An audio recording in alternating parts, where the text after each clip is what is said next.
நஹ்மதுஹு வனஸ்தஈனுஹு வனஸ்தக்ஃபிருஹு வனு'மினு பிஹி வனதவக்கலு அலைஹி வனஊது பில்லாஹி மின் ஷுரூரி அன்ஃபுஸினா வமின் ஸய்யிஆத்தி அஅமாலினா மை யஹ்திஹில்லாஹு ஃபலா முதில்ல லஹு வமை யுத்லில்ஹு ஃபலா ஹாதிய லஹு வஅஷ்ஹது அன் லா இலாஹா இல்லல்லாஹு வஹ்தஹு லா ஷரீக லஹு வஅஷ்ஹது அன்ன முஹம்மதன் அப்துஹு வரசூலுஹு அம்மா பஅத். اللهم صل على محمد وعلى آل محمد كما صليت على إبراهيم وعلى آل إبراهيم إنك حميد مجيد. اللهم بارك على محمد وعلى آل محمد كما باركت على إبراهيم وعلى آل إبراهيم إنك حميد مجيد. فأعوذ بالله من الشيطان الرجيم. بسم الله الرحمن الرحيم. يا أيها الذين آمنوا اتقوا الله حق تقاته ولا تموتن إلا وأنتم مسلمون. يا أيها الناس اتقوا ربكم الذي خلقكم من نفس واحدة وخلق منها زوجها وبث منهما رجالا كثيرا ونساء واتقوا الله الذي تساءلون به والأرحام إن الله كان عليكم رقيبا. يا أيها الذين آمنوا اتقوا الله وقولوا قولا سديدا يصلح لكم أعمالكم ويغفر لكم ذنوبكم ومن يطع الله ورسوله فقد فاز فوزا عظيما. قال نبينا صلى الله عليه وسلم بلغوا عني ولو آية. அளவற்ற அருளும் நிகரற்ற அன்புடையமாகிய அந்த வல்ல அல்லாஹ்வுக்கே எல்லா புகழும், அவனுடைய சாந்தியும் சமாதானமும் கிருபையும் அகில உலகத்திற்கு அருள் கொடையாக வருகை தந்த நபிகள் நாயகம் ஸல்லல்லாஹு அலைஹி வஸல்லம் அவர்கள் மீதும் அவர்களுடைய குடும்பத்தார்கள் மீதும் அவர்களுடைய வழிகளை சிறிதளவும் பிசகாமல் அப்படியே வாழ்ந்த உத்தம சத்திய சஹாபாக்கள் மீதும் குறிப்பாக நம்மவர்கள் மீதும் என்றென்றும் எப்பொழுதும் நிலவட்டுமாக. அன்பிக்கினிய சகோதர சகோதரிகளே, பெரியோர்களே, அல்லாஹ்வினுடைய மாபெரும் கிருபையால் அவனால் கடமையாக்கப்பட்ட இந்த சிறப்புக்குரிய ஜும்மாவிலே கலந்திருக்கின்றோம். இந்த நல்ல ஒரு வாய்ப்பு நல்கிய அந்த அல்லாஹ்வுக்கே எல்லா புகழும். அல்ஹம்துலில்லாஹ். அன்பிக்கினிய சகோதர சகோதரிகளே, அல்லாஹ் தஆலா இந்த உலகத்தை படைத்து இந்த உலகத்தில் மனிதர்கள் இப்படிதான் வாழ வேண்டும் என்ற அடிப்படையிலே பல சட்டதிட்டங்களை எல்லாம் வகுத்து கொடுத்து இந்த உலகத்திலே மனிதர்களை வாழ வைத்து இருக்கின்றான். அப்படிப்பட்ட இந்த மனிதர்கள் இந்த உலகத்தில் எங்கிருந்தாலும் எந்த சூழ்நிலைகள் இருந்தாலும் தன்னை படைத்த இறைவனை நினைவு கூர்ந்தவர்களாகவே இந்த உலகத்திலே வாழ வேண்டும் என்பதை அல்லாஹ் நமக்கு சொல்லித் தருகின்றான். அந்த அடிப்படையிலே அல்லாஹ் தஆலா அவனுக்கு சில பெயர்களை சொல்லியிருக்கின்றான். அல்லாஹ் என்ற ஒரு பெயர் இருக்கிறது. இதை தாண்டி அல்லாஹ்வுக்கு அழகிய திரு பெயர்கள் உண்டு. அந்த பெயர்கள் மூலமாக அல்லாஹ்வை நீங்கள் அழையுங்கள், அல்லாஹ்விடத்தில் நீங்கள் பிரார்த்தனை செய்து கொண்டு இருங்கள் என்று அல்லாஹ் தஆலா திருமறையிலே நமக்கு சொல்லித் தருகிறான். வலில்லாஹில் அஸ்மாவுல் ஹுஸ்னா, அல்லாஹ்விற்கு அழகிய பெயர்கள் உண்டு. ஃபதுஊ பிஹா, அதை கொண்டு நீங்கள் அழையுங்கள் என்று அல்லாஹ் கூறுகிறான். அல்லாஹ்விற்கு அழகிய பெயர்கள் உண்டு, அந்த பெயர்கள் கொண்டு நீங்கள் அல்லாஹ்வை நீங்கள் அழையுங்கள் என்று அல்லாஹ் தஆலா கூறுகின்றான். நபிகள் நாயகம் ஸல்லல்லாஹு அலைஹி வஸல்லம் அவர்கள் சொன்னார்கள், இன்ன லில்லாஹி திஸ்அத்தன் வ திஸ்ஈன இஸ்மன், அல்லாஹ்விற்கு 99 அழகிய பெயர்கள் உண்டு, மன் அஹ்ஸஹா தஹலல் ஜன்னா, யார் அதை மனதில் நிறுத்தி கொள்கின்றாரோ அவர் சொர்க்கம் செல்வார் என்று நபிகள் நாயகம் ஸல்லல்லாஹு அலைஹி வஸல்லம் அவர்கள் சொன்னார்கள். அல்லாஹ்விற்கு 99 அழகிய பெயர்கள் உண்டு. அந்த பெயர்களை யார் மனதில் நிறுத்தி கொள்கின்றாரோ அவர் மறுமை நாளிலே சொர்க்கம் செல்லுவார் என்று நபிகள் நாயகம் ஸல்லல்லாஹு அலைஹி வஸல்லம் அவர்கள் சொன்னார்கள். அப்போ 99 பெயர் இருக்கு. இந்த பெயர்கள் மூலமாக நம்ம அல்லாஹ்விடத்திலே பிரார்த்தனை செய்ய வேண்டும். யா அல்லாஹ் என்னை காப்பாற்றுவாயாக, யா அல்லாஹ் எனக்கு கொடுப்பாயாக என்று பிரார்த்தனை செய்யலாம். இருந்தாலும் அல்லாஹ்வினுடைய அழகிய பெயர்கள் இருக்கே, யா ரப்பே, யா ரஹ்மானே, யா ரஹீமே, யா சலாம், குத்தூஸ், இப்படிலாம் அழகிய பெயர்கள் இருக்கு இல்லையா? அந்த பெயர்களை கொண்டு நீங்கள் அல்லாஹ்வை அழையுங்கள், பிரார்த்தனை செய்யுங்கள். ரஹ்மானே எனக்கு கிருபை செய்வாயாக, யா ரஹீமே எனக்கு கருணை காட்டுவாயாக, அஸ்ஸலாமே எனக்கு சாந்தி சமாதானத்தை ஏற்படுத்துவாயாக. இப்படி அல்லாஹ்வுடைய பெயர்களை சொல்லி பிரார்த்தனை செய்ய வேண்டும் என்பதை அல்லாஹ்வும் நபிகள் நாயகம் ஸல்லல்லாஹு அலைஹி வஸல்லம் அவர்களும் நமக்கு சொல்லித் தருகிறார்கள். இப்படிப்பட்ட இந்த 99 அழகிய திருப்பெயர்களை நம்முடைய இஸ்லாமிய சமுதாயத்தில் அதை எப்படி பார்க்கிறார்கள்? இதை வைத்து அவர்கள் அல்லாஹ்விடத்தில் பிரார்த்தனை செய்கிறார்களா என்றால், இந்த 99 திருநாமங்களை, அழகிய பெயர்களை ஒரு அட்டையிலே எழுதி, தல்சுமாத்து என்று சொல்லக்கூடிய தகடுகளிலே எழுதி அதை வீடுகளிலே தொங்கவிட்டால் பர்க்கத்து கிடைக்கும். கடைகளிலே அந்த திருநாமங்களை வைத்தால் அதிகமாக லாபம் கிடைக்கும், வருமானம் கிடைக்கும், பரக்கத்து கொட்டும். இப்படி வீடுகளிலும் கடைகளிலும் பல இடங்களிலும் இதை ஒரு பரக்கத்துக்காக வேண்டிதான் இந்த அஸ்மாவுல் ஹுஸ்னா என்று சொல்லக்கூடிய அழகிய பெயர்களை நம்முடைய சமுதாயத்தில் அதை எழுதி ஒட்டை வைத்து பரக்கத்துக்காக வேண்டி பார்த்து கொண்டு இருக்கிறார்கள். ஆனால் அல்லாஹ் என்ன சொல்லுகிறான்? அல்லாஹ்விற்கு அழகிய பெயர்கள் உண்டு, அந்த பெயர்கள் மூலமாக அல்லாஹ்வை நீங்கள் அழையுங்கள் என்று அல்லாஹ் கூறுகிறான். நபிகள் நாயகம் ஸல்லல்லாஹு அலைஹி வஸல்லம் அவர்கள் சொன்னார்கள், அல்லாஹ்விற்கு 99 அழகிய பெயர்கள் உண்டு, அந்த பெயரை யார் மனதில் நிறுத்தி கொள்கின்றாரோ அவர் மறுமை நாளிலே சொர்க்கம் செல்லுவார் என்று சொன்னார்கள். அப்ப எதற்காக வேண்டி நம்ம பயன்படுத்த வேண்டும்? அதை கொண்டு அல்லாஹ்விடத்தில் பிரார்த்தனை செய்ய வேண்டும். அல்லாஹ்வுடைய அந்த அழகிய பெயர்களை கொண்டு நாம் பிரார்த்திக்க வேண்டும் என்பதை அல்லாஹ் நமக்கு சொல்லித் தருகிறான். ஒவ்வொரு பெயரும் பார்த்தீர்கள் என்று சொன்னால் அதிலே பல பொருள்கள் பொதிந்து இருக்கிறது. அழகிய பெயர்களோடு அல்லாஹ் தஆலா இந்த உலகத்திலே அவன் இருந்து கொண்டு இருக்கின்றான். அல்லாஹ்விற்கு பல பெயர்கள் உண்டு, 99 பெயர்கள் உண்டு. அந்த பெயர்களிலே ஒரு பெயரை மாத்திரம் இந்த ஜும்மாவிலே சுருக்கமாக நாம் தெரிந்து கொள்ள போகிறோம். அல்லாஹ்வுடைய அழகிய பெயர்கள் ஒரு பெயர் அல் வதூது என்று பெயர். இது நம்ம கேள்விப்பட்டிருக்க மாட்டோம். ரஹ்மான் என்று கேள்விப்பட்டிருக்கிறோம், ரஹீம் என்று கேள்விப்பட்டிருக்கிறோம், யா மாலிக் என்று கேள்விப்பட்டிருக்கிறோம், அஸ்ஸலாம் என்று கேள்விப்பட்டிருக்கிறோம், குத்தூஸ் என்று நாம் புழங்கி கொண்டு இருக்கிறோம் நாம். ஆனால் இன்னும் சில பெயர்கள் எல்லாம் நாம் தெரியாமல் தான் இருந்து கொண்டு இருக்கிறோம். அல் வதூது அப்படி என்ற ஒரு பெயர் அல்லாஹ்விற்கு, அழகிய ஒரு பெயர். அல் வதூது என்று சொன்னால் அல்லாஹ் மிக மிக நேசிக்கக்கூடியவன் என்று பொருள். அல்லாஹ்வுடைய பெயர் என்ன? நேசிக்கக்கூடியவன். ஹபீப் என்று சொன்னாலே நேசிக்கக்கூடியவன் தான்.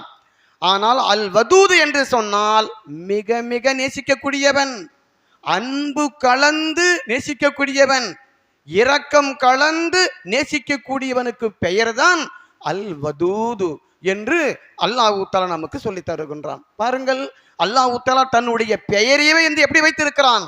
அதிகமாக நேசிக்கக்கூடியவன், மனிதர்களை நேசிக்கக்கூடியவன், உயிர் ஜீவராசிகளை நேசிக்கக்கூடியவன், பாவிகளை நேசிக்கக்கூடியவன், யாரெல்லாம் பாவம் செய்துவிட்டு பிரார்த்தனை செய்கிறார்களோ, பாவ மன்னிப்பு கேட்கிறார்களோ அவர்களை நேசிக்கக்கூடியவன், மிக மிக நேசிக்கக்கூடியவன் என்று அல்லாஹ் தஆலா நமக்கு சொல்லித் தருகின்றான். நேசிப்பது என்பது இந்த உலகத்தில் நாம் பார்க்கிறோம். இந்த உலகத்திலே மனிதர்களுடைய நேசம் என்பது எல்லாமே சுயநலம் கலந்திருக்கும்.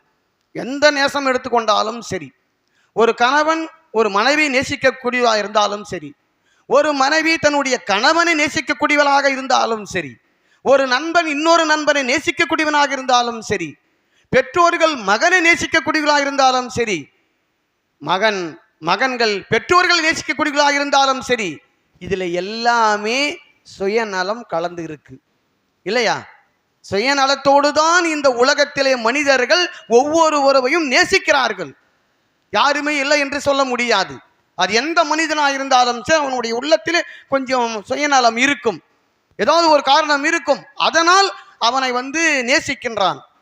ஆனால் அல்லாஹ் தஆலா எந்த ஒரு கலப்படம் இல்லாமல், எந்த ஒரு அடியானிடத்திலே கைமாறு பார்க்காமல் அல்லாஹ் தஆலா அடியார்களை நேசிக்கிறான் என்று சொன்னால் அவன்தான் அல் வதூது, அல்லாஹ் மிக நேசிக்கக்கூடியவன். என்னதான் இந்த உலகத்திலே மனிதன் என்னுடைய அடி மனதிலிருந்து நான் நேசிக்கிறேன், உயிருக்கு உயிராக நேசிக்கிறேன் என்று வசனம் சொன்னாலும் அவனிடத்தில் சுயநலம் இருக்கு.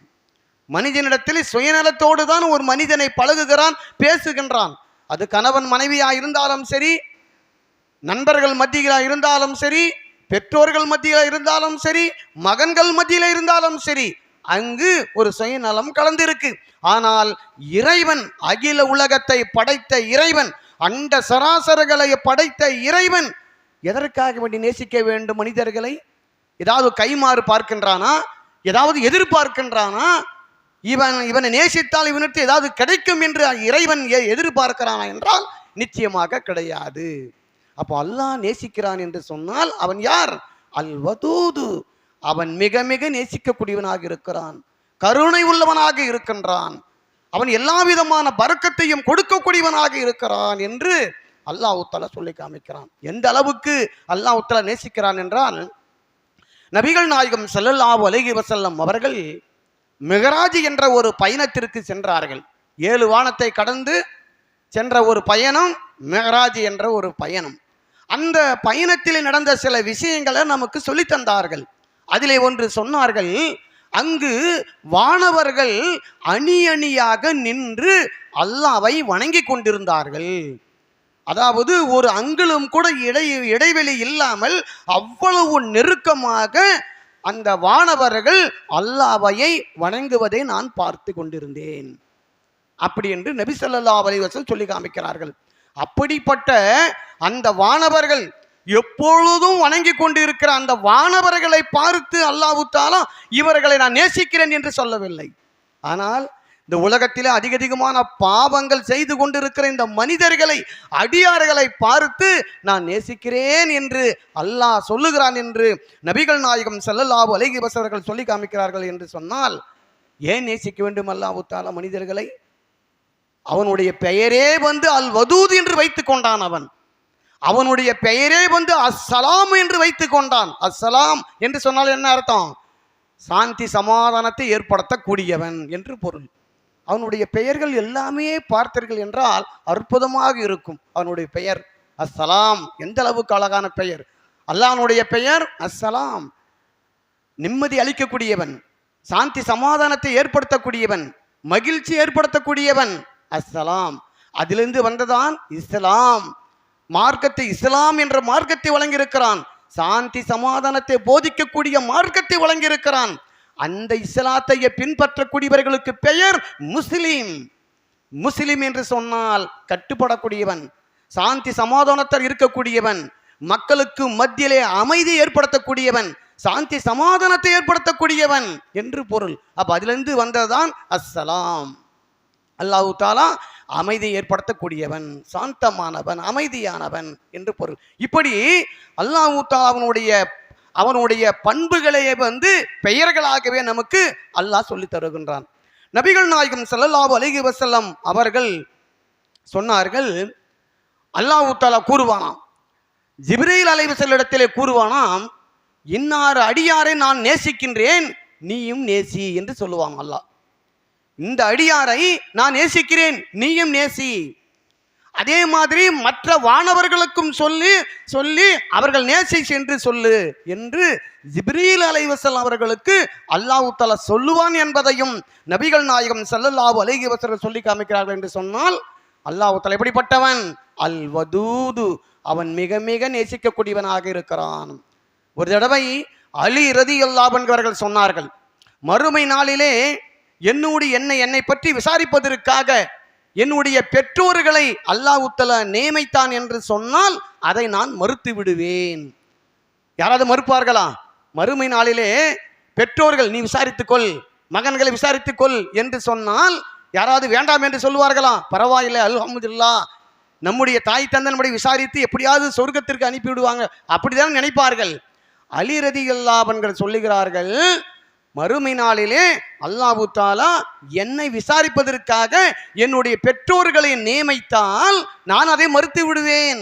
ஏனென்றால் இவர்களை விட மிகவும் கிருபை உடையவன், மன்னிக்கக்கூடியவன், பாசமுள்ளவன், மிக மிக கிருபை உள்ளவன், நேசிக்கக்கூடியவன் என் இறைவன்.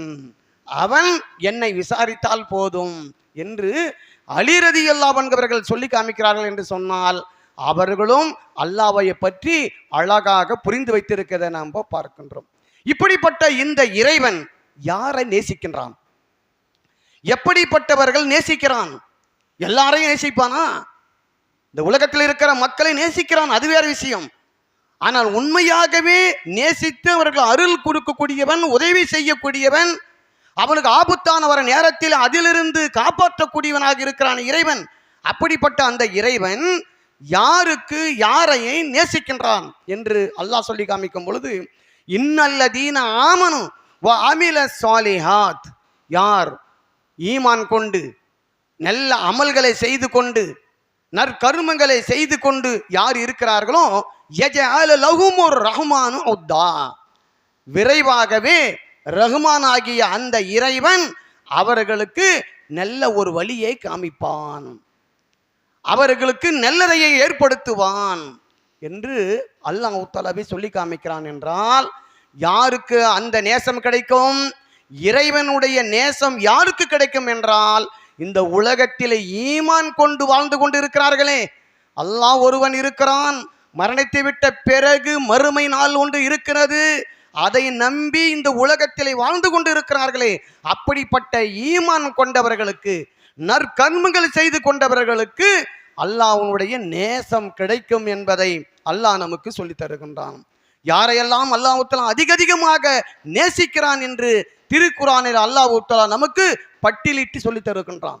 இதையெல்லாம் நாம் புரிந்து செயல்படுத்தக்கூடியவர்களாக நாம் மாற வேண்டும்.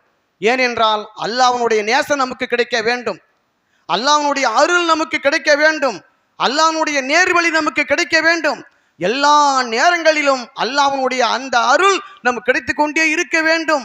அப்படி என்றால் நாம் இந்த உலகத்தில் எப்படி நடக்க வேண்டும் என்பதை அல்லாஹ் நமக்கு சொல்லி தரும் பொழுது, இன்னல்லாஹ யுஹிப்பு தவ்வாபீன வ யுஹிப்புல் முத்ததஹிரீன், யாரை அல்லாஹ் தஆலா நேசிக்கிறான் என்று சொன்னால், யார் அல்லாஹ்விடத்திலே தௌபா செய்து யார் தூய்மை அடைந்தார்களோ அவர்களை அல்லாஹ் தஆலா மிக மிக நேசிக்கக்கூடியவனாக இருக்கிறான். தௌபா, பிரார்த்தனை என்பது வேறு, தௌபா என்பது வேறு. பிரார்த்தனை என்பது அவ்வப்பொழுது நம்ம பிரார்த்தனை செய்வோம். தௌபா என்பது திரும்புவது, பாவங்களை விட்டு திரும்புவது. இறைவா, இன்றிலிருந்து இந்த பாவத்தை நான் செய்யவே மாட்டேன் இறைவான் என்று இறைவனிடத்தில் மன்றாடி தௌபா செய்வதற்கு பெயர்தான் தௌபா, திரும்புவது. தௌபா செய்து விட்டு பரிசுத்தமாயிரணும். தவறு என்பது வேறு, தப்பு என்பது வேறு. தவறு என்பது தவறி செய்கிறது, நமக்கே தெரியாது. யாரா இருந்தாலும் சரி, இந்த உலகத்தில் இருக்கிற அத்தனை மனிதர்களும் தவறுகள் இருக்கும், நபிமார்கள் உட்பட தவறுகள் இருக்கும். ஆனா தப்பு என்பது தெரிஞ்சே செய்வது. பெரும் பெரும் பாவங்கள் இருக்கு, ஷிர்க்கு, விபச்சாரமா இருந்தாலும் சரி, திருடு, கொள்ளை, கொலை, இது எல்லாமே பெரும் பெரும் பாவங்கள்.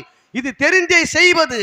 இதை செய்துவிட்டு இறைவனிடத்திலே மன்றாடி தௌபா செய்து விட்டோம் என்று சொன்னால், பரிசுத்தமாக ஆகிவிட்டோம் என்று சொன்னால், அப்படிப்பட்டவர்கள் அல்லாஹ் தஆலா மிக மிக நேசிக்கின்றான். பாருங்கள், எவ்வளவு பாவங்கள் செய்திருந்தாலும் இந்த உலகத்திலே அதை புரிந்துவிட்டு இறைவனிடத்திலே மன்றாடி நம்ம தௌபா செய்து விட்டோம் என்றால் அல்லாஹ் தஆலா மன்னிக்கின்றான். அப்படிப்பட்டவர்களை நேசிக்கிறான் என்று அல்லாஹ்வை சொல்லி காமிக்கின்றான்.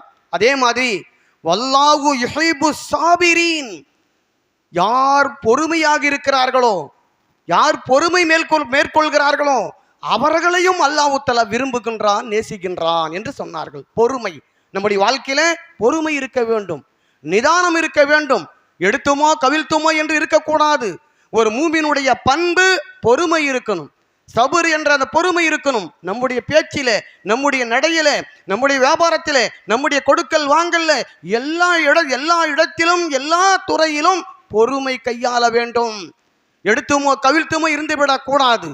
அப்படி நாம் ஆகிவிட்டோம் என்று சொன்னால் நமக்கு தான் இழப்பு.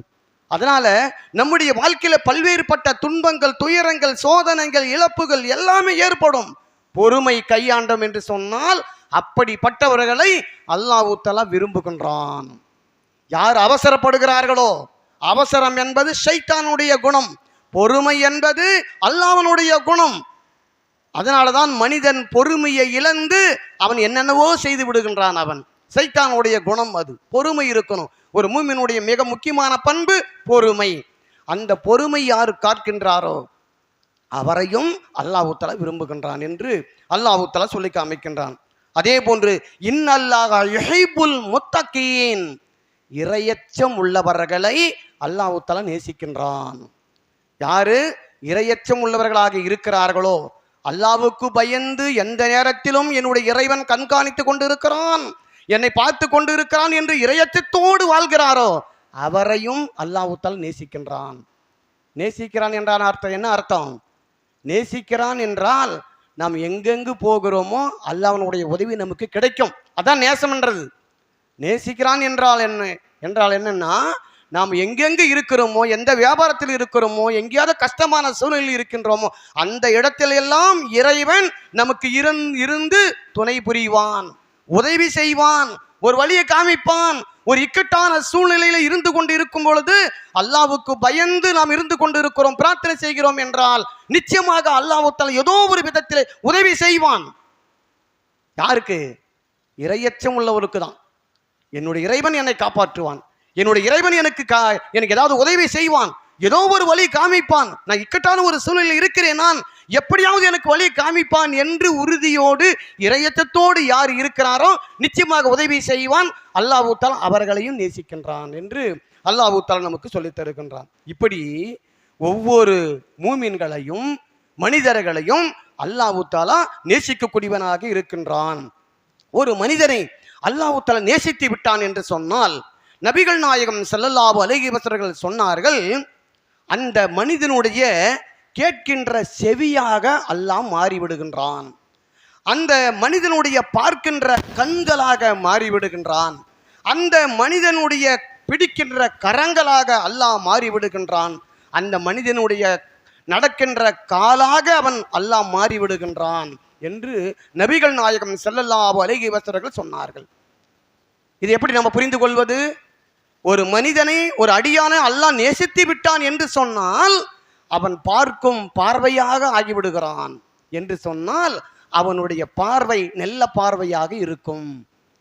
இதை வைத்துதான் அத்வைதம் சொல்லக்கூடிய சில சூஃபிஸ்கள் இந்த ஹதீஸை வைத்து பார்த்தீங்களா, மனிதனும் கடவுளாகலாம், மனிதனும் மிகப்பெரிய ஏதாவது ஒரு சூஃபிசம் கொள்கையில இருந்து கொண்டு நினைக்கிறதெல்லாம் நடக்கும் என்ற அடிப்படையிலே ஆகலாம் என்று இந்த ஹதீஸை வைத்து சொல்லுகிறார்கள். காலாக ஆகிவிடுகிறான் இந்த மனிதன், காலாக ஆகிவிடுக அல்லாஹ் இவனுடைய காலாக மாறிவிடுகிறான், கையாக மாறிவிடுகின்றான், பார்வையாக மாறிவிடுகிறான், செவியாக மாறிவிடுகிறான் என்றால் இவனும் கடவுள்தான். அப்படி என்று அத்வைதம் சொல்லக்கூடியவர்கள் இதை புரிந்து கொண்டு சொல்லுகிறத பார்க்கிறோம். நாம் அப்படி இல்லை. நபிகள் நாயகம் ஸல்லல்லாஹு அலைஹி வஸல்லம் எதன் அடிப்படையில் சொன்னார்கள்? ஒரு மனிதனை, ஒரு அடியானை அல்லாஹ் நேசித்து விட்டான் என்று சொன்னால் அவன் பார்வையாக மாறுகிறான் என்றால் அவனுடைய பார்வை கூர்மையான பார்வையாக இருக்கும். அதற்கு அல்லாஹ் தஆலா அருள் புரிவான். நல்ல பார்வையாக இருக்கும், அல்லாஹ் தஆலா அருள் புரிவான். அவன் எடுக்கக்கூடிய காரியங்கள் எங்கெல்லாம் கையை பிடிக்கின்றானோ, எதையெல்லாம் செய்கின்றானோ, எந்த காரியங்கள் எல்லாம் செய்கின்றானோ அந்த காரியங்கள் எல்லாம் கை கூடும், அல்லாஹ் தஆலா உதவி செய்வான். எந்த காரியத்திற்காக வேண்டி அவன் நடக்கின்றானோ அந்த கால்களை அல்லாஹ் தஆலா உறுதிப்படுத்துவான். எதையெல்லாம் கேட்பதற்காக வேண்டி செவியை பயன்படுத்திருக்கிறானோ அந்த செவி கேட்பதற்கு, நல்ல விஷயங்களை கேட்பதற்கு அல்லாஹ் தஆலா உதவி செய்வான். இப்படிதான் நபிகள் நாயகம் ஸல்லல்லாஹு அலைஹி வஸல்லம் அவர்கள் சொல்லி காமிக்கின்றார்கள். இப்படி ஒவ்வொரு மனிதனும் இந்த உலகத்திலே அல்லாஹ்வையே நேசித்து விட்டு வாழ்ந்தார்கள் என்று சொன்னால் அல்லாஹ்வும் நேசிக்கின்றான். அதே போன்று அல்லாஹ் தஆலா இந்த நேசிக்கக்கூடியவர்களை எதை விரும்புகின்றான் அதை தான் நம்ம பார்க்கணும். யாரெல்லாம் அல்லாஹ் தஆலா நேசிக்கின்றானோ அவர்களிடத்தில் அல்லாஹ் தஆலா என்ன எதிர்பார்க்கின்றான் என்று பார்க்கும் பொழுது அல்லாஹ்விடத்திலே உரையாடுவதை அல்லாஹ் தஆலா நேசிக்கின்றான், அதை விரும்புகிறான். பிரார்த்தனை செய்வது என்பது வேறு, அல்லாஹ்விடத்திலே உரையாடுவது என்பது வேறு. நாம் எப்பயாவது நம்ம அல்லாஹ்விடத்தில் உரையாடி இருக்கிறோமா? கண்ணீர் விட்டு இறைவனிடத்திலே உரையாடி இருக்கிறோமா?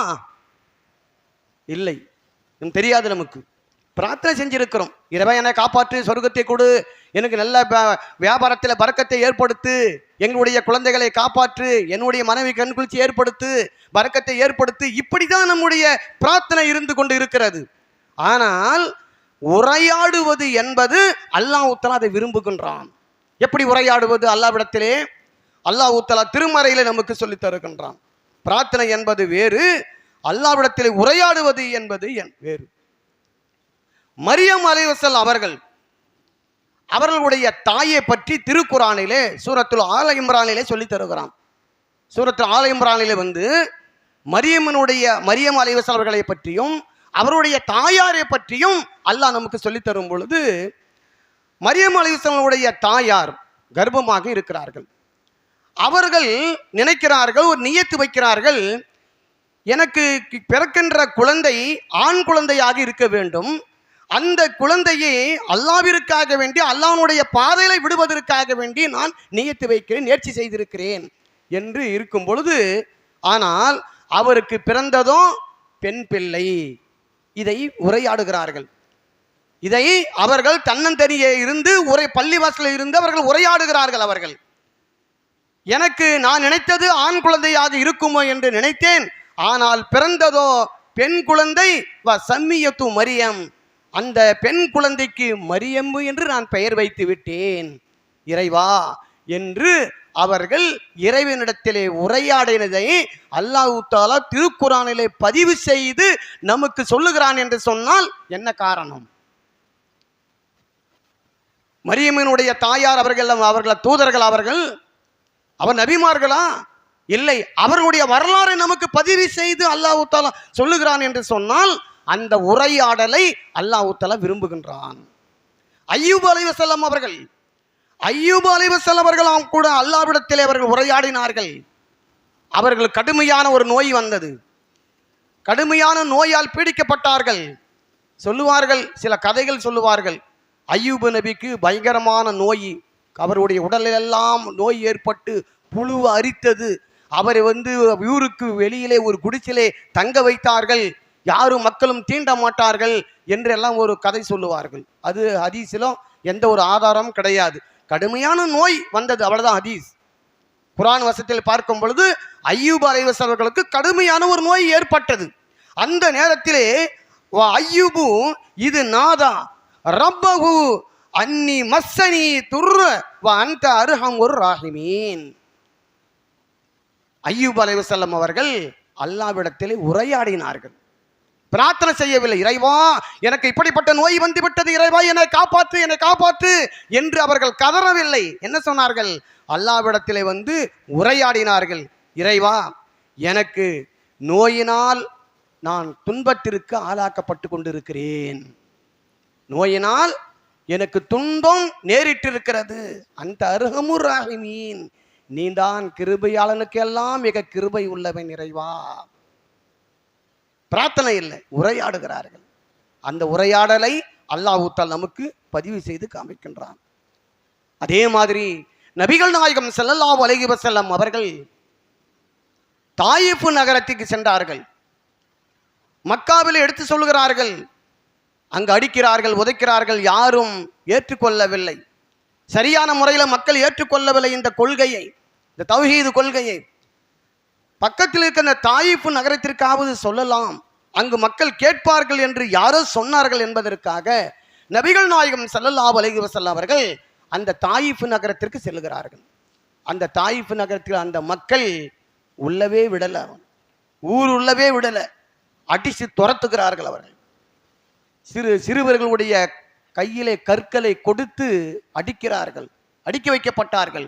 ரத்தம் ஒழுகி கொண்டு திராட்சை தோட்டத்திலே வந்து அமருகிறார்கள். நபிகள் நாயகம் ஸல்லல்லாஹு அலைஹி வஸல்லம் அவர்கள் ஒரு சோகமான காலகட்டம் அவருக்கு. அந்த காலகட்டத்திலே அன்னை ஹதீஜா ரதியல்லாஹு அன்ஹா அவர்களும் இல்லை, அவருடைய பெரிய தந்தை அபூ தாலிபும் அவர்களும் இல்லை. அப்படிப்பட்ட ஒரு காலகட்டத்திலே இப்படி திராட்சை தோட்டத்திலே அடி வாங்கி ரத்தமா ஒழுகி கொண்டு திராட்சை தோட்டத்திலே அமர்ந்து கொண்டு இருக்கிறார்கள். அந்த நேரத்தில் தான் நபிகள் நாயகம் ஸல்லல்லாஹு அலைஹி வஸல்லம் அவர்கள் அல்லாஹ்விடத்திலே உரையாடுகிறார்கள். திராட்சை தோட்டத்தில் இருந்து கொண்டு உரையாடுகிறார்கள். என்னை காப்பாற்று இறைவா, இந்த மக்களை அழித்து விட இறைவா என்று சொல்லவில்லை அவர்கள். ஜிப்ரீல் அலைஹிஸ்ஸலாம் அவர்களும் கூட இறங்கி வந்து சொன்னார்கள், நபியே சொல்லுங்கள், இந்த மக்களை 2 மலைகளுக்கு இடையிலே இருக்கின்ற இந்த தாயிஃப் நகர மக்களை அழித்து விடுகிறோம் சொல் என்று கேட்கும் பொழுது வேண்டாம் என்று சொன்னார்கள், பிரார்த்தனை செய்யவில்லை. அப்பொழுது நபிகள் நாயகம் ஸல்லல்லாஹு அலைஹி வஸல்லம் அவர்கள் இறைவனிடத்திலே திராட்சை தோட்டத்திலே அமர்ந்து கொண்டு உரையாடினார்கள். இறைவா, உனக்கு என் மீது கோபம் இல்லை என்றால் இந்த இன்னலைகளை எல்லாம் நான் பொருட்படுத்தவே மாட்டேன், நான் சகித்துக் கொள்கிறேன், நான் பொறுமையாக இருக்கிறேன் இறைவா என்று அந்த திராட்சை தோட்டத்திலே அமர்ந்து கொண்டு இறைவனிடத்திலே உரையாடினார்கள் என்பதை அவர் வாழ்க்கையில் வராந்த நம்ம பார்க்கின்றோம். அப்போ இறைவனிடத்தில் உரையாடணும். நாம் பிரார்த்தனை மாத்திரமல்ல, தனிமையிலே கண்ணீர் வடித்து கொண்டு இறைவனிடத்திலே உரையாடுவதை அல்லாஹ் தஆலா விரும்புகின்றான்.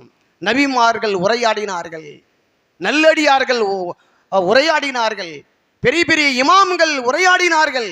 அதே மாதிரி நாமும் நம்முடைய வாழ்க்கையிலே கண்ணீர் வடித்து, தனிமையிலே கண்ணீர் வடித்து இறைவனிடத்திலே உரையாடினோம் என்று சொன்னால் அல்லாஹ் நம்மை நேசிக்கின்றான். நேசிப்பதின் மூலமாக நமக்கு ஏற்படுகின்ற இடர்களையும் துன்பங்களையும் துயரங்களையும் அல்லாஹ் தஆலா நிச்சயமாக போக்குவான் என்ற அடிப்படையிலே தனிமையிலே இருந்து அல்லாஹ்விடத்திலே உரையாடக்கூடியவராக இருக்க வேண்டும். அப்படிப்பட்ட மனிதர்களை அல்லாஹ் தஆலா நேசிக்கிறான் என்பதை நபிகள் நாயகம் ஸல்லல்லாஹு அலைஹி வஸல்லம் அவர்களும் கூறுகிறார்கள், அல்லாஹ் தஆலாவும் கூறுகின்றான். எனவே அன்பிக்கினிய சகோதர சகோதரிகளே, அல்லாஹ்வுடைய அழகிய பெயர்களில் ஒரு பெயர் அல் வதூது. வதூது என்று சொன்னால் மிக மிக நேசிக்கக்கூடியவன். அந்த நேசிக்கக்கூடியவன் யாரையெல்லாம் நேசிக்கின்றான் என்பதை பற்றி தான் இந்த ஜும்மாவிலே நாம் தெரிந்து கொண்டோம். எனவே அல்லாஹ்வுடைய அழகிய பெயர்களை அதனுடைய பொருள்களையும் அதனுடைய விளக்கங்களையும் தெரிந்து நம்முடைய வாழ்க்கையை அமைத்து கொண்டோம் என்று சொன்னால் நிச்சயமாக மறுமை நாளிலே வெற்றி அடையலாம். அப்படிப்பட்ட மக்களாக ஆகுவதற்கு அல்லாஹ் தஆலா நம் அனைவருக்கும் தௌஃபீக் செய்வானாக. வாஹிர் தவானா அல்ஹம்துலில்லாஹி ரப்பில் ஆலமீன்.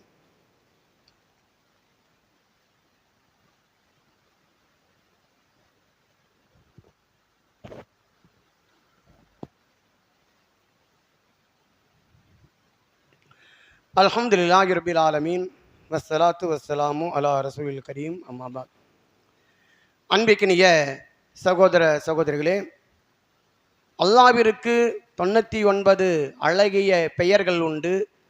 அந்த பெயர்களை கொண்டு அல்லாஹ்வை நீங்கள் அழையுங்கள், பிரார்த்தனை செய்யுங்கள் என்று அல்லாஹ் தஆலா கூறுகிறான். நபிகள் நாயகம் ஸல்லல்லாஹு அலைஹி வஸல்லம் அவர்களும் கூறுகிறார்கள். அந்த அஸ்மாவுல் உஸ்னா என்ற சொல்லக்கூடிய 99 அழகிய பெயர்களில் ஒரு பெயர்தான் அல் வதூது. அல் வதூது என்று சொன்னால் அல்லாஹ் தஆலா மிக மிக நேசிக்கக்கூடியவனாக இருக்கின்றான்.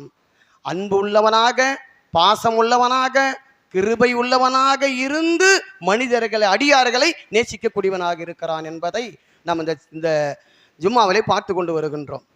அதே போன்று அன்பிக்கினிய சகோதர சகோதரிகளே, அல்லாஹ்வுடைய அந்த இறை நேசத்தினுடைய வெளிப்பாடை நாம் பார்க்கும் பொழுது, எப்பொழுது துன்பத்திற்கு நம்ம ஆளாக்கப்பட்டு அல்லாஹ்விடத்தில் நம்ம மன்றாடுகின்றோமோ, நிச்சயமாக அல்லாஹ் தஆலா அதிலிருந்து நம்மளை காப்பாற்றுவான். பாருங்கள், நபிகள் நாயகம் ஸல்லல்லாஹு அலைஹி வஸல்லம் அவர்கள் மக்காவிலே இருந்து கொண்டு இருக்கும் பொழுது கடுமையான முறையிலே அவர்கள் தாக்கப்பட்டார்கள். அவர்கள் சகாபாக்களும் தாக்கப்பட்டார்கள், மிகவும் இன்னல்களுக்கு ஆளாக்கப்பட்டார்கள். தாங்கவே முடியவில்லை. எங்கேயாவது சென்று விடலாம், எந்த ஊருக்காவது சென்று விடலாமா என்ற அளவிற்கு தாக்கப்பட்டார்கள். அவர்கள் துன்பத்திற்கு ஆளாக்கப்பட்டார்கள். நபிகள் நாயகம் ஸல்லல்லாஹு அலைஹி வஸல்லம் அவர்களுக்கு அல்லாஹ் தஆலா ஆறுதலாக ஒரு வசனத்தை இறக்கி எழுதினார். வஸ்பிர் லி ஹுக்ம ரப்பிக. நபியே, உம்முடைய இறைவனுக்காக நீங்கள் பொறுமையாக நீங்கள் இருங்கள். ஃபஇன்னக ஃபி அக்னியான். நிச்சயமாக உங்களை அல்லாஹ் தஆலா கண்காணித்து கொண்டுதான் இருக்கிறான். எங்கே அல்லாஹ் கைவிட்டு விட்டானோ, நம்மை பார்க்கவில்லையோ, நீங்கள் இருக்காதீர்கள். நிச்சயமாக உங்களுடைய பிரச்சனைகளை அல்லாஹ் தஆலா கண்காணித்து கொண்டுதான் இருக்கிறான். நீங்கள் சபர் செய்யுங்கள் என்று அல்லாஹ் தஆலா நபிகள் நாயகம் ஸல்லல்லாஹு அலைஹி வஸல்லம் அவர்களுக்கு சொன்னான். அங்கு இருக்கின்ற அந்த மக்கள், அபூஜஹல் போன்றவர்கள் எல்லாம் நபிகள் நாயகம் ஸல்லல்லாஹு அலைஹி வஸல்லம் மகன் இப்ராஹிம் மௌத்தான பிறகு எல்லோரும் தூற்றினார்கள். இவருக்கு எந்த ஒரு வாரிசும் கிடையாது, இவர் இழிவானவர், கேவலமானவர், இவருக்கு எந்த ஒரு வாரிசும் கிடையாது, அல்லாஹ் எடுத்து விட்டான் என்று கேவலமாக பேசினார்கள். பொறுமையாக இருந்தார்கள். அல்லாஹ் தஆலா உடனே அவருக்காக ஒன்று ஆறுதலாக, இன்னா அஅதைனா கல் கௌசர், நபியே உமக்கு கௌசர் என்ற தடாகத்தை ஏற்படுத்தி வைத்திருக்கிறோம் என்று அல்லாஹ் சொன்னான். ஆறுதல். இதுக்கெல்லாம் கவலைப்படாதீர்கள், நீங்கள் வாரிசு இல்லை, உனக்கு மகன் கிடையாது, எதுவுமே கிடையாது, இவர் அனாதை, ஒன்றுமே இல்லை, வக்கற்றவர் என்று தூற்றுகிறார்களா? பொறுமையாக இருங்கள். மறுமை நாளிலே கோடான கோடி மக்கள் நின்று கொண்டு இருக்கும் பொழுது அவர்கள் எல்லாம் உங்களிடத்திலே தண்ணீருக்காக வர இருக்கிறார்கள். அவர்கள் கௌசர் என்ற தடாகத்தில் நீங்கள் நின்று கொண்டு இருப்பீர்கள். அவர்களாம் தண்ணீருக்காக வருவார்கள். தண்ணீர் கொடுக்கப்பட மாட்டாது, பொறுமையாக இருங்கள் என்று அல்லாஹ் தஆலா நபிகள் நாயகம் ஸல்லல்லாஹு அலைஹி வஸல்லம் ஆறுதலாக சொல்லி காமித்தான். அது மாத்திரமல்ல, நபிகள் நாயகம் ஸல்லல்லாஹு அலைஹி வஸல்லம் அவர்கள் அந்த மக்காவில் இருந்து மதீனாவுக்கு செல்ல வேண்டிய ஒரு சூழ்நிலை. அங்குதான் பிறந்தார்கள், அங்குதான் வளர்ந்தார்கள். நபி ஸல்லல்லாஹு அலைஹி வஸல்லம் அவர்கள் 53 வருடம் அங்குதான் இருந்தார்கள். ஆனால் அவர்கள் அங்கிருந்து புறப்பட வேண்டிய ஒரு சூழ்நிலை. தன்னுடைய சொந்தம், பந்தம், வீடு, சொத்து, சுகம் எல்லாத்தையும் விட்டு விட்டு அங்கு செல்ல வேண்டும் மதீனாவிற்கு. ரொம்ப கஷ்டம் அது. ஒரு மனிதன் ஒரு ஊரிலிருந்து இன்னொரு ஊருக்கு செல்ல வேண்டும் என்று சொன்னால் ரொம்ப கஷ்டமாக இருக்கும், சங்கடமாக இருக்கும். சொந்த பந்தங்கள், பக்கத்து வீடு, அண்டை வீட்டார், இவங்களெல்லாம் மறந்து விட்டு செல்வது ரொம்ப கஷ்டம். அதனால தான் அழுது விட்டு செல்கின்றார்கள். இங்க இருக்கிற தண்ணீர், இங்க இருக்கிற சொந்த பந்தங்கள், இங்க இருக்க பழக்க வழக்கங்கள் எல்லாத்தையும் விட்டுட்டு வேறு ஒரு ஊருக்கு போவது என்பது ஒரு சங்கடமான விஷயம் தானே. நபிகள் நாயகம் ஸல்லல்லாஹு அலைஹி வஸல்லம் அந்த மாதிரி ஆனது. அப்பொழுது திரும்பி திரும்பி பார்த்து சென்றார்கள். மக்காவையை நோக்கி திரும்பி திரும்பி பார்த்து சென்றார்கள். அல்லாஹ் தஆலா சொன்னான், இன்னல்லதீன ஃபரது அலைக்கல் குர்ஆன, நபியே உமக்கு குர்ஆனை அல்லாஹ் தஆலா இறக்கி வைத்தானே, லிரத்து இலா மஆதின், திரும்பும் அல்லாஹ் தஆலா இந்த இடத்திற்கே கொண்டு வருவான், நீங்கள் கவலைப்படாதீர்கள் என்று அல்லாஹ் சொன்னான். கவலைப்பட்டவர்களாக சென்றார்கள். மக்காவையை நோக்கி நோக்கி திரும்பி பார்த்தவர்களாக, கவலைப்பட்டவர்களாக சென்றார்கள். அல்லாஹ் தஆலா அங்கு வாக்குறுதி கொடுத்தான், நீ கவலைப்படாதீர்கள், திரும்பும் இந்த நாட்டிற்கு, இந்த மக்காவிற்கு நீங்கள் வருவீர்கள் என்று அல்லாஹ் தஆலா வாக்குறுதி கொடுத்தான். அதே மாதிரி மதீனாவிற்கு சென்று 10 ஆண்டுகள் ஆன பிறகு அல்லாஹ் தஆலா அந்த மக்காவினுடைய ஆட்சி அதிகாரத்தையே தன்னுடைய கையிலே வழங்கினான். அந்த ஊர் மக்காவினுடைய மக்கள் எல்லாமே வந்து சரணடைந்தார்கள். என்னை மன்னித்திரு முகமதே என்று சரணடைந்தார்கள் என்று சொன்னால் அந்த அளவுக்கு ஆக்கினான். யார் பொறுமை கடைபிடிக்கிறார்களோ, யார் அல்லாஹ்வை நம்பி இந்த உலகத்தில் வாழ்கிறார்களோ, யார் இரையச்சத்தோடு வாழ்கிறார்களோ, யார் பொறுமையோடு வாழ்கிறார்களோ, யார் பரிசுத்தமாக இந்த உலகத்திலே வாழ்கிறார்களோ, நிச்சயமாக அவர்கள் அல்லாஹ் தஆலா நேசிப்பான். நேசிப்பது மாத்திரமல்ல, அவர்களுடைய வாழ்க்கையிலே வெற்றியை தருவான், அவர்களுடைய சோதனைகளையே போக்குவான், அவர்களுடைய இன்னல்களையே போக்குவான் என்பதை தான் இந்த அல் வதூது என்ற அந்த அழகிய பெயர்களுடைய விளக்கத்தை பற்றி நாம் பார்க்கின்றோம். ஆக அன்பிக்கினிய சகோதர சகோதரிகளே, இந்த அஸ்மாவுல் ஹுஸ்னா என்ற சொல்லக்கூடிய 99 பெயர்களை, ஒவ்வொரு பெயர்களுடைய விளக்கங்களை நாம் தெரிந்து கொள்ள வேண்டும். நாம் இந்த ஜும்மாவில் அல் வதூது என்ற அதனுடைய விளக்கத்தை மட்டும்தான் தெரிந்திருக்கிறோம். நாம் இப்படி ஒவ்வொரு நாளும் ஒவ்வொரு காலகட்டத்திலும் சந்தர்ப்பங்களிலும் இந்த அல்லாஹ்வுடைய பெயர்களுடைய விளக்கங்களை நாம் தெரிந்து கொள்ள வேண்டும். நம்முடைய சமுதாயத்திலே இதை தெரியாமல் இதை தல்சுமாத்து என்று சொல்லக்கூடிய தகடுகளை எழுதி பரக்கத்துக்காக வேண்டி தொங்க விட்டு கொண்டு இருக்கிறார்கள், வீடுகளிலும் கடைகளிலும். அப்படி இருக்கக்கூடாது, விளங்க வேண்டும். அல்லாஹ்வுடைய வசனங்களை, அல்லாஹ்வுடைய பெயர்களை விளங்கி இந்த உலகத்திலே வாழக்கூடியவர்களாக நாம் மாற வேண்டும். நாம் அல்லாஹ்வையை விளங்கி, அல்லாஹ் எப்படிப்பட்டவன், எந்த அளவுக்கு அவன் கிருபை உள்ளவன், எந்த அளவுக்கு வல்லமுடையவன் என்று நாம் புரிந்து வாழும் பொழுதுதான் நாம் இறை சிந்தனையோடு வாழ்கிறோம் என்று பொருள். இறைவனுடைய பெயரால் வாழ்ந்து கொண்டிருக்கிறோம் என்று பொருள். புரியாமல் வாழ்ந்து கொண்டிருந்தோம் என்று சொன்னால், அல்லாஹ்வை பற்றி, அல்லாஹ்வுடைய வல்லமையை பற்றி, அவனுடைய பெயர்களை பற்றி நாம் புரியாமல் வாழ்கிறோம் என்று சொன்னால் உயிர் இல்லாததற்கு சமம் என்பதை அல்லாஹ் தஆலா கூறுகின்றான். எனவே எல்லா நேரங்களிலும் எல்லா சூழ்நிலையிலும் அல்லாஹ்வை நினைவு கூர்ந்தவர்களாக இந்த உலகத்திலே வாழ்ந்து நம்ம மரணித்தோம் என்றால் நிச்சயமாக மறுமை நாளிலே வெற்றி அடையலாம். ரப்பனா ஆத்தினா ஃபித் துன்யா ஹஸனத்தோ ஃபில் ஆஹிரத்தி ஹஸனத்தோ வக்கினா அதாபன்னார். வாஹிர் தவானா அனில் அல்ஹம்துலில்லாஹி ரப்பில் ஆலமீன். அஸ்ஸலாமு அலைக்கும் வரஹ்மத்துல்லாஹி வபரகாத்துஹு.